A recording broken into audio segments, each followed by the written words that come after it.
abstract. Yeah, it's complicated what you say, the way you act.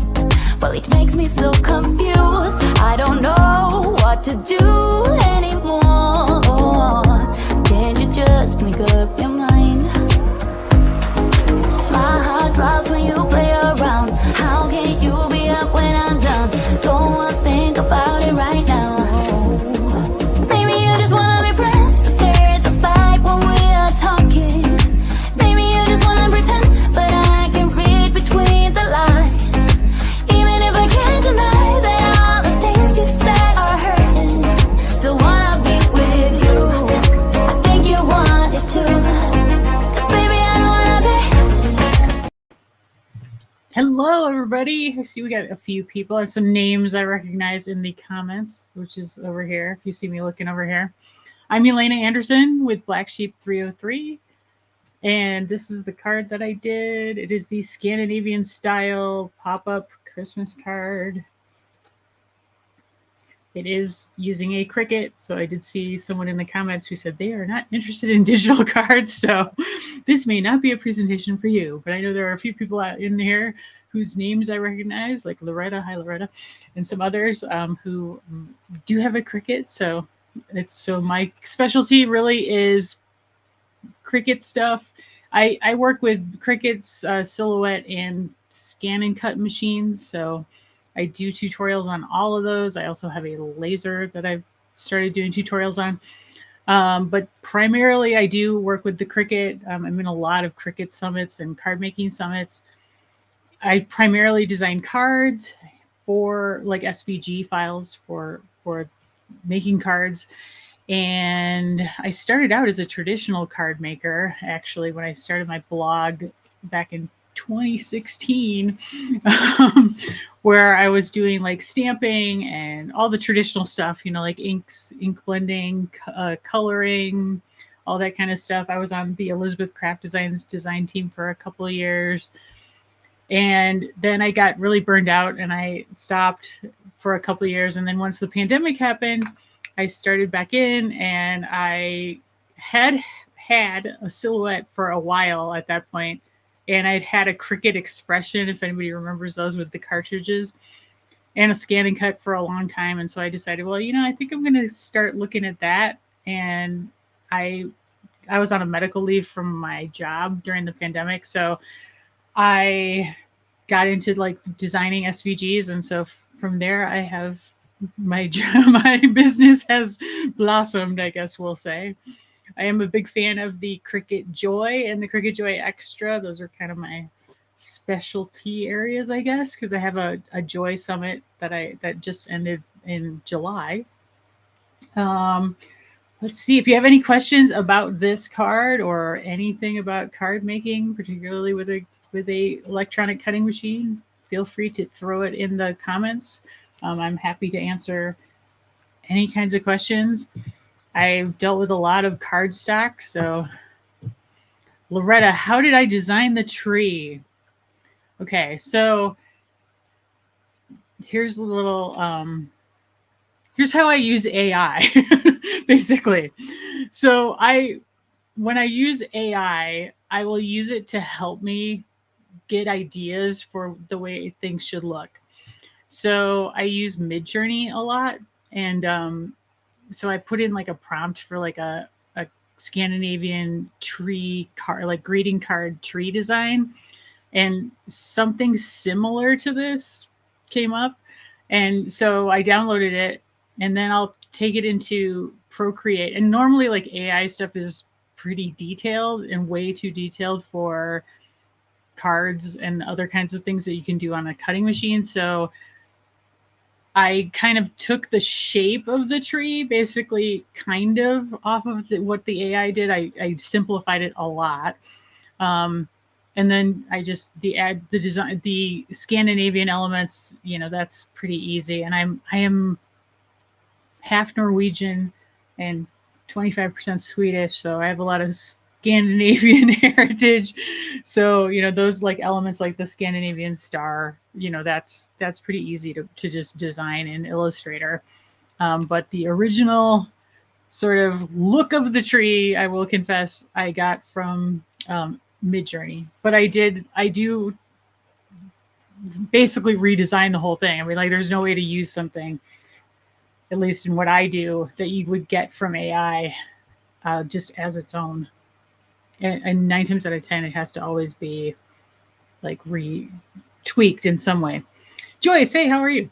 What weight paper did I use for the base? I used 100-pound cardstock for the base, as well as the like pop-up mechanism.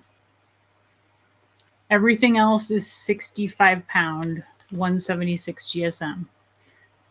Card bases, I always tell people you need to use heavyweight cardstock. So for me, that's 100 pounds or more. So like 110, 120, or 300 GSM or more. Because, you know, these cards, especially when you're making fancy cards that people, you know, that are handmade and people really want to like display, the base has to be pretty solid for you to be able to like have it stand up on its own, especially if you're layering a lot of stuff on the front or on the inside. So that is what I always use on my card bases, no matter what kind of card I'm using, unless I'm doing like an insert card or something. Liz asks, where do I find inspiration for my designs? What folds do you recommend for beginners to learn? Ooh, inspirations for my designs come from anywhere. I know that's a really vague answer. Generally, I kind of decide on like a topic that I want to like try to design something around. I had been kind of into the whole Scandinavian thing for a little while, and so that was where that idea came from for this particular summit and this card. So I'll just start with like a theme. So I was like, well, I want to do a Scandinavian Christmas tree. So what should I do? And that's when I used AI to give me some like image ideas, and then I'll go from there. And usually that'll kind of spark something. And I knew I wanted to do a Goyul one because of the Scandinavian-ness. So for my cousins and stuff. So that kind of is what's got it started. Other times I'll be like, I generally tend to be a little bit weird about certain design periods in history. I used to be an interior designer, which is where I think that comes from. So I'll be like, oh, I want to do a mid-century modern, Mother's Day card, or I want to do a 70s psychedelic stickers or something, and I just kind of go from there. And I'll I'll Google stuff to get ideas.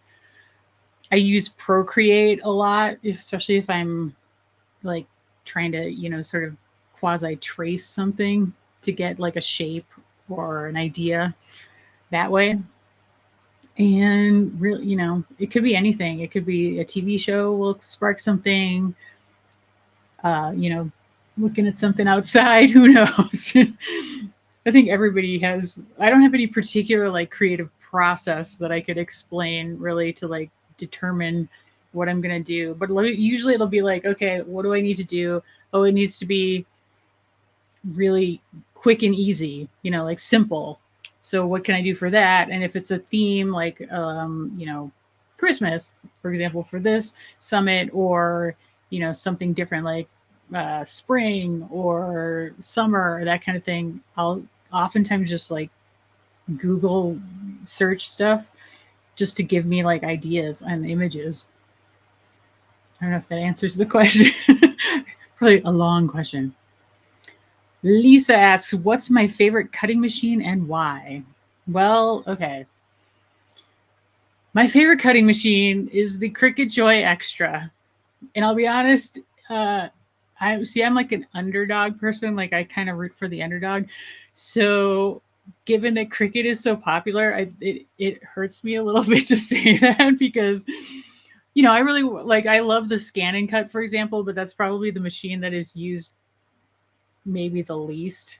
I mean, and especially if you're a stamper, the Scan and Cut's amazing because you can stamp images, you can color them in. You could have hundreds of like, say you're making 100 Christmas cards and you want to have the same penguin on all your Christmas cards. You can stamp them out, color them all in, scan them into the scanning cut, and the scanning cut will cut them out for you. So you don't need dies. And I love that.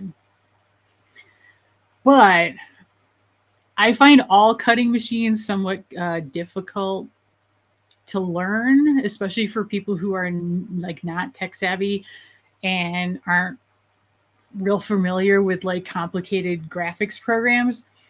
You know, things like Silhouette Studio, for example, is a fantastic design program as well as a program for their machines.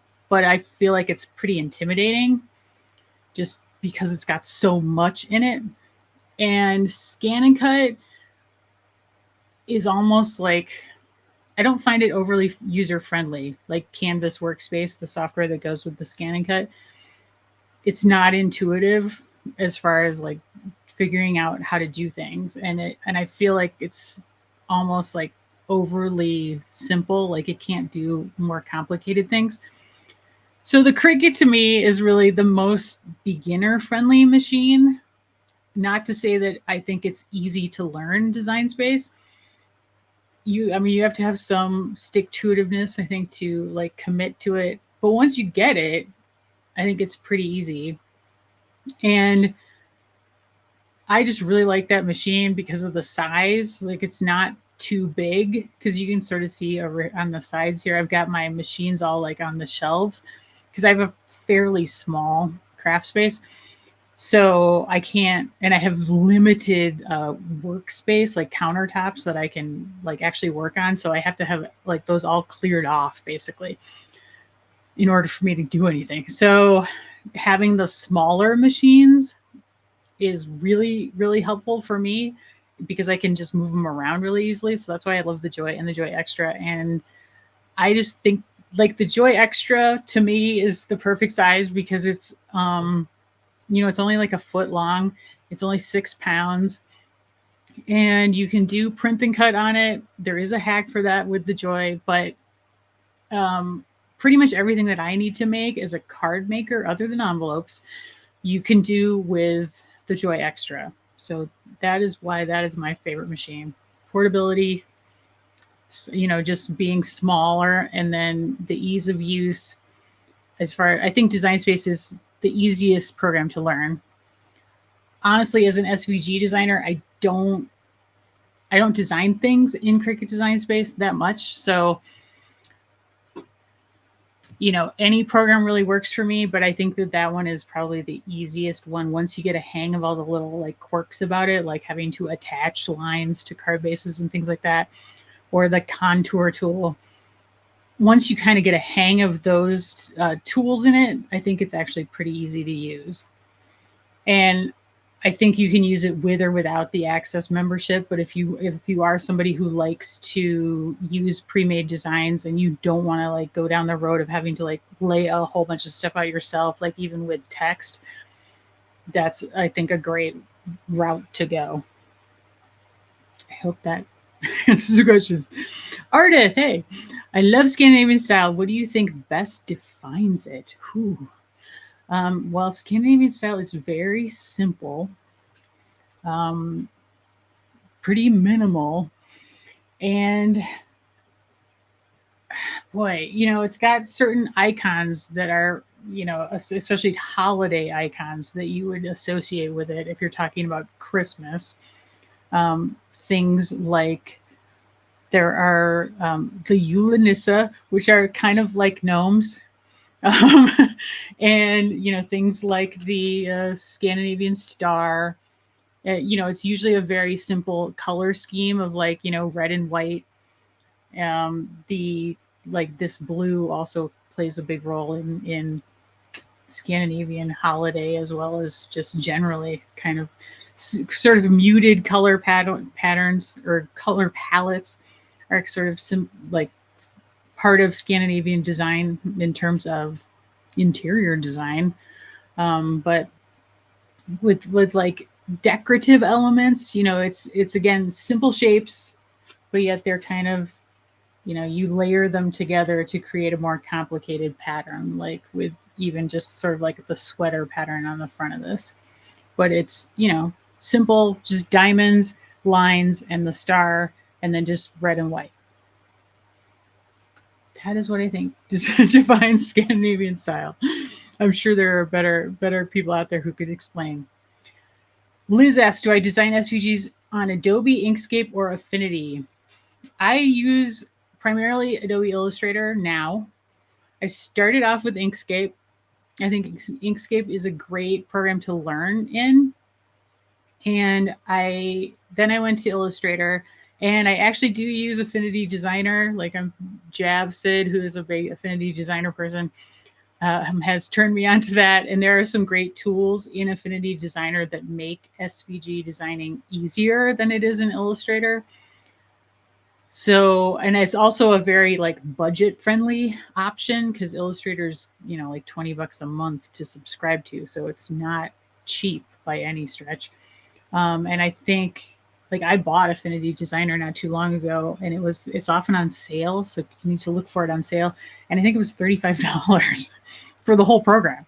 So, that's pretty amazing. And that's a very powerful tool. And once you know Illustrator, you can definitely learn Affinity Designer or vice versa. Just because those programs can be kind of intimidating if you're new to SVG designing.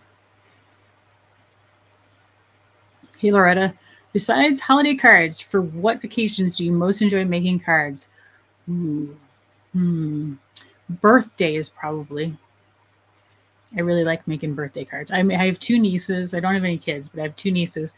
And they always get birthday cards for me. And I love figuring out ways to, make cards special for each niece in some way.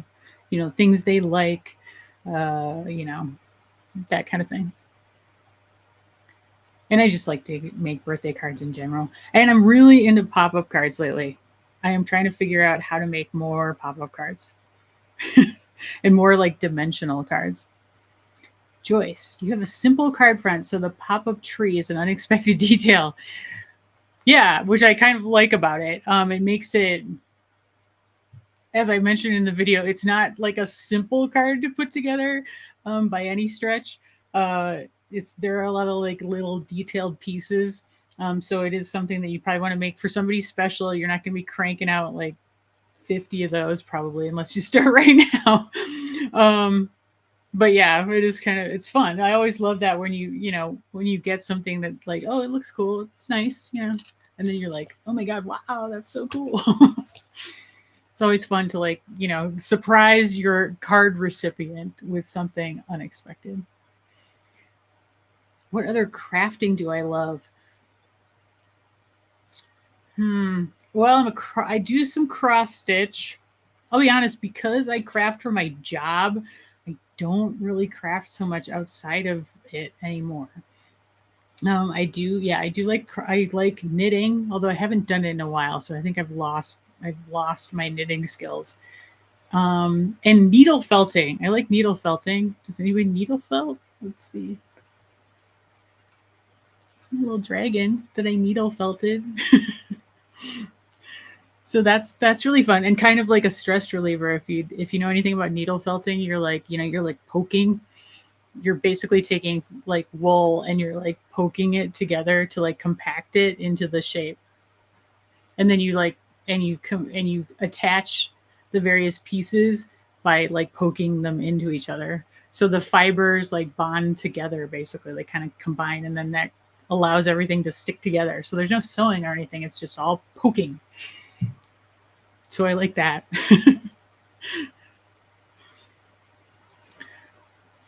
Artist, you said hardanger. What is that? Hardanger is it's a Scandinavian type of needlework that it's sort of like a style of embroidery, and it involves like you embroider sort of shapes, like say little squares, and then into a pattern, and then you cut out the insides.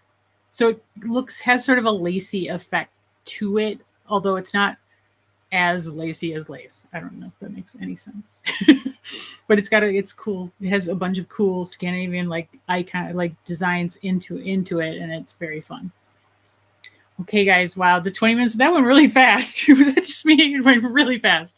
So thank you so much for being here. I really appreciate it. If you guys have any questions about the card, feel free to email me, Elena at blacksheep303.com. Blacksheep303.com is my main blog website.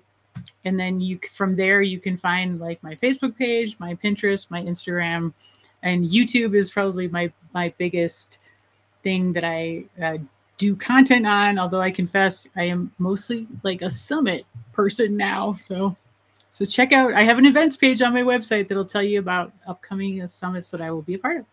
So thanks so much, and enjoy the rest of the summit. Have fun with making cards. It's so cool.